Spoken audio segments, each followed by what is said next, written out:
Hi moms, welcome back to the Mommy Mo Haircare channel. Now this is your go-to space for expert guidance on how to care for your child's afro-textured hair with ease and with confidence. I love saying that. Anyway, I'm Olushola Devdilegbede, also known as Mommy Mo, and I'm a certified hair practitioner and a children's haircare coach. Now today we're tackling a really common concern: hair breakage. If you've ever noticed short snap strands on your child's pillow, on their comb, in the sink, on the bathroom floor, or maybe you feel like no matter what you do, their hair doesn't seem to grow past a certain length, well, then this video is for you. Let's take a deep breath, a really deep breath. I'm going to help you understand what's happening and, more importantly, how you can actually reduce it. All right. But before we get into today's video, please go ahead to subscribe and hit the notification bell so you never miss a video on my channel. Let's start today's learning by clearing up something that usually confuses many parents: the difference between shedding and breakage. Now, moms tell me a lot of the time that their children's hair is shedding, and this is likely happening, all right? But I have found that many moms, they tend to confuse shedding hair with breaking hair. Hair shedding is completely normal. We all lose between 50 to 100 hair strands a day, even children. Now, these hairs fall out from the root, which is in the scalp, and you'll often see a little white bulb at the end if you take the time to inspect the hair strands which have fallen off. Shedding is part of the natural hair growth cycle, which has stages for growth, it has stages for resting, it has stages for shedding, and then regrowth again.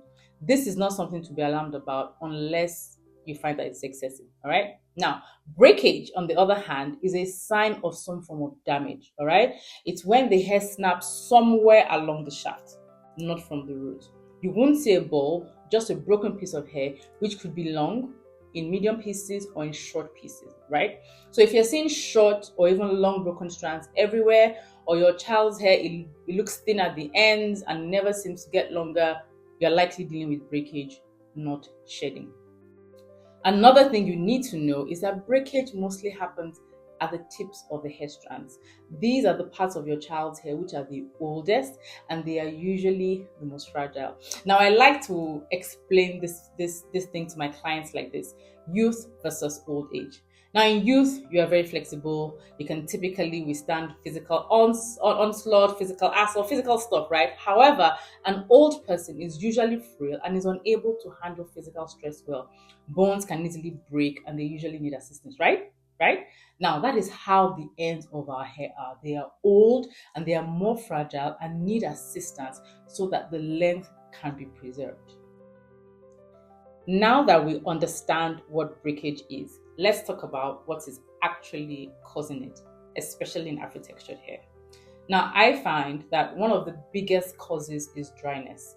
Afro-textured hair tends to be more porous, which means it absorbs water easily, but it also loses it quickly, right? If we're not deliberately, constantly replenishing that moisture from regular wash days and moisture refresh days, the hair gets brittle and then it snaps. If your child is also not drinking enough water, there isn't enough water being delivered to the follicles, and the hair growing out of your child's scalp is likely to be on the brittle side. This means that it would easily snap or break under any form of tension. Now, another major culprit in breakage is poor handling and detangling techniques. Stuff like forcing combs and brushes through knots and tangles, you're hurriedly taking down hairstyles, you're pulling off hanging hair strands indiscriminately, you're likely using the wrong tools or even using tools the wrong way. An example is combing from the roots as opposed to combing from the tips, or even detangling dry hair can cause unnecessary breakage. Let's not forget about tight or heavy hairstyles. Now, hair which is pulled or gripped too tightly, it stands the risk of breaking off, especially if the hair in question is not resilient in the first place, right? Putting hair in large amounts of synthetic extensions, this will weigh down the natural hair. And because synthetic extensions are abrasive, natural hair can break within the braids or within the extensions. Now, over time, if these styling choices are repeated over and over, you will discover that your child's hair is getting shorter and shorter, or even losing volume. Mhm. Ay, ay, ay, ay, ay. Skipping trims is another silent cause of breakage. Trims are absolutely necessary for removing split ends and for maintaining healthy ends. Now, how do split ends occur? You might ask. Okay. Well, split ends are when the hair shaft splits into two, rendering the hair weak. This can happen when your child's hair is constantly dry, when the hair is separated forcefully or detangled harshly, leading to tears in the hair shaft. Over manipulation from brushing, from combing, from styling can also wear down the cuticles and cause splits. Frequent heat styling and chemical treatments can also cause splits, as well as exposure to harsh weather conditions. Now, if you leave split ends unattended, they will continue to split but upward, damaging more and more of the hair strand and allowing the extremely weak points to break off arbitrarily. And finally, product misuse. There are many shampoos and creams on the market which contain sulfates, they contain mineral oils, and drying alcohols. All of these can strip your child's hair of its natural moisture. Another thing you need to be mindful of is overuse of or misuse of protein treatments, strengthening herbal treatments, and extra hold gels, because this can stiffen the hair strands and cause breakage. Now that you know the causes, can you identify with any of them? Which of them stood out for you as a likely reason why your child's hair is still getting longer? Just think about it. Put your answers in the comment section. Let's find out which causes are the most common. All right. Now, how do we stop or at least reduce hair breakage? Let's move into some solutions. Now, step one is that you need to prioritize moisture. This starts with having a healthy hair regimen firmly in place. Mommies, this ensures that your child's hair comes into contact with moisture often enough. Note that this will look different for everyone, all right? Be sure to deep condition your child's hair every 1 to 2 weeks using a rich and moisturizing deep conditioning treatment, or you can also go for a balanced deep conditioning treatment. Use a water-based leave-in conditioner daily or every other day to replenish lost moisture, and make sure that you seal that moisture in with a light oil, avocado oil, grapeseed oil, or a nice whipped hair butter. Step two is to ensure that your hair handling and detangling techniques are gentle. You must always detangle hair when it's damp or conditioned with a detangling aid like an oil, a detangling conditioner, a detangling spray, never ever dry. First, you must start by using your fingers to separate the hair strands as much as you can before introducing a wide tooth comb or a gentle detangling brush. You must work in sections. Be sure to start from the tips, not the roots, and please take your time, or advise the stylist to take their time. Now, you can learn the right techniques for every stage of care from my kids' hair care online course. The link will be in the description box. Learn. Step three is to please choose protective styles wisely. They should be loose and gentle, not tight or heavy, and they need to be age appropriate. Young children don't need styling with extensions. Great options for styling include chunky twists, chunky plaits, soft cornrows, or loose combinations of cornrows, twists, and plaits. Please try not to leave any style in for more than 2 to 3 weeks, and make sure that the scalp is clean and the hair itself is moisturized even when in the style. Step 4 is to trim regularly using dedicated hair scissors, please. Trims need to be done based on observation or certain signs like excessive knotting, excessive tangling at the tips, or thinned out tips. But if you are not able to observe well enough, I typically recommend a light trim every 12 weeks.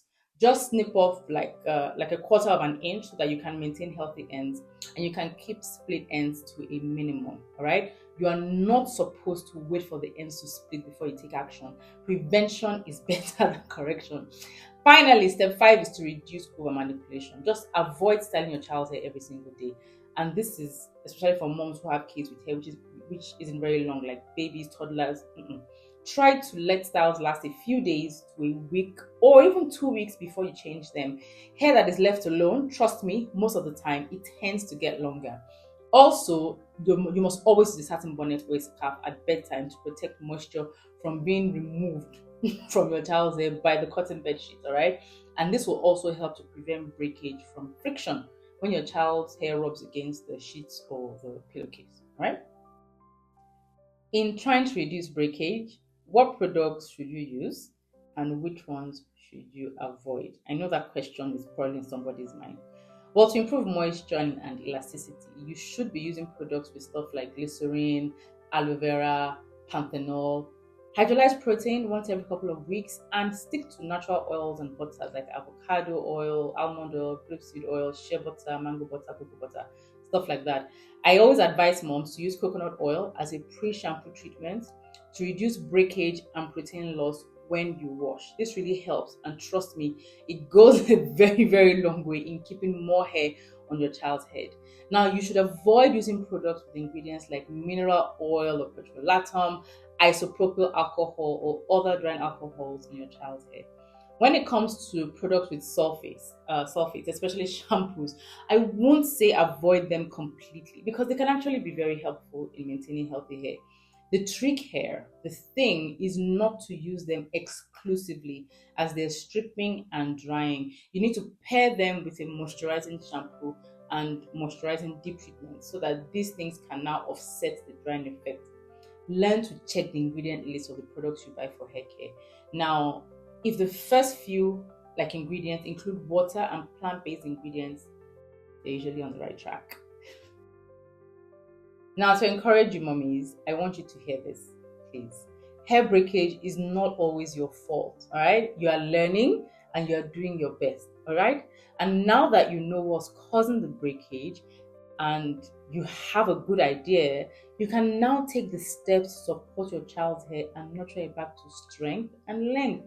Just be consistent, be gentle, and use this time with your child to build connection and confidence, okay? Let your children see that their hair is worthy of your love, is worthy of your time, and is worthy of celebration just the way that it grows. And if you need someone to talk to walk you through, please use the link in the description box to book a free call with me, all right? I'll also link a free hair breakage checklist in the description box to assist you as you make the needed changes in your child's hair care, all right? I'm always, always, always happy to help you. So moms, that will be it from me today. If this video helped you understand breakage a little better, please give it a thumbs up. And you can also share it with another mom who needs it, okay? And please leave me a comment below. I'd love to support you on your child's hair journey. Please don't forget to subscribe and turn on the notification bell so you never miss another helpful video from the Mommy Mo Hair Care channel. Thank you so much for watching, and I'll see you in the next one. Bye.